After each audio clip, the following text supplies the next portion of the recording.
Guidance of the day ಅಲ್ಲಿ letting ಗೋ ಬರ್ತಾ ಇದೆ. ಬಿಟ್ಬಿಡಿ. ಯಾವುದು ನಿನ್ನದಲ್ವೋ ಅದು ನಿನಗೆಂದಿಗೂ ಸಿಗೋದಿಲ್ಲ. ಸೊ ಅದನ್ನ ಬಿಟ್ಬಿಡಿ. ಭಯನ ಬಿಡಿ. ಲಿಮಿಟಿಂಗ್ ಬಿಲೀಫ್ನ ಬಿಡಿ. ನಿನ್ನನ್ನ ನೀನು ಕೀಳಾಗಿ ನೋಡ್ಕೊಳ್ಳೋದನ್ನ ಬಿಟ್ಬಿಡು. ನಿನ್ನನ್ನ ನೀನು ಕಂಪೇರ್ ಮಾಡ್ಕೊಳ್ಳೋದನ್ನ ಬಿಟ್ಬಿಡು. ನಿನ್ನನ್ನ ನೀನು ಬೇರೆಯವರಿಗೋಸ್ಕರ ಬದಲಾಗುವಂತಹ ಮನಸ್ಥಿತಿ ಅನ್ನೋದನ್ನ ಬಿಟ್ಬಿಡು. ಬೇರೆಯವರಿಗೆ ಇಷ್ಟ ಆಗೋ ರೀತಿನಲ್ಲಿ ಬದುಕೋದನ್ನ ಬಿಟ್ಬಿಡು. ನಿನಗೆ ಹೇಗ್ ಬೇಕೋ ಹಾಗೆ ಬದುಕೋದನ್ನ ಕಲಿ.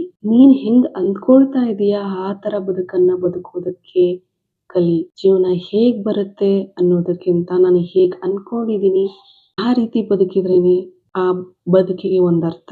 ಬಿಕಾಸ್ ಜೀವನ ಪೂರ್ತಿ ಬೇರೆಯವರ ಖುಷಿಗೋಸ್ಕರ, ಬೇರೆಯವರ ಆಸೆಗೋಸ್ಕರ ಕಳ್ಕೊಂಡ್ಬಿಡ್ತೀನಿ ಅನ್ನೋ ಭಯದಿಂದ, ಬಿಟ್ಟು ಹೋಗ್ತಾರೆ ಅನ್ನೋ ಭಯದಿಂದ, ಇನ್ನೊಬ್ಬರನ್ನ ಮೆಚ್ಚಿಸುವಂತಹ ಕೆಲಸಗಳನ್ನ ಮಾಡ್ತಾನೆ ಬಂದಿದ್ದೀರಾ. ಒಂದ್ಸತಿನಾದ್ರೂ ನಿಮಗೋಸ್ಕರ ಬದುಕಿ. Let go all the things. ಯಾವುದು ನಿಮ್ಗೆ ಖುಷಿ ಸಿಗ್ತಾ ಇಲ್ಲ, ಯಾವುದು ನಿಮ್ಮನ್ನ ಭಯ ಪಡಿಸ್ತಾ ಇದೆ, ಯಾರು ನಿಮ್ಗೆ ನೋವು ಕೊಡ್ತಾ ಇದ್ದಾರೆ, ಯಾರು ನಿಮ್ಮನ್ನ ಕೀಳಾಗಿ ನೋಡ್ತಾ ಇದ್ದಾರೆ, ಯಾರು ಟಾಕ್ಸಿಕ್ ರಿಲೇಶನ್ಶಿಪ್ ಅಲ್ಲಿ ಇದ್ದೀರಾ, ಯಾರು ಟಾಕ್ಸಿಕ್ ಎನ್ವಿರಾನ್ಮೆಂಟ್ ಅಲ್ಲಿ ಇದ್ದೀರಾ, ಇಟ್ಕೋ ಮಾಡಿ.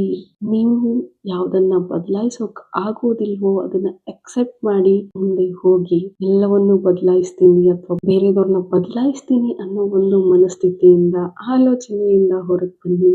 Let it go. ಬಿಟ್ಬಿಡಿ. ಬಿಟ್ಟು ನೋಡಿ ಯಾವ್ದು ನಿಮ್ದೋ ವಾಪಸ್ ನಿಮ್ ಹತ್ರ ಬರುತ್ತೆ, ಯಾವ್ದು ನಿಮ್ದಲ್ವೋ ಹೊರಟು ಹೋಗುತ್ತೆ. God bless you.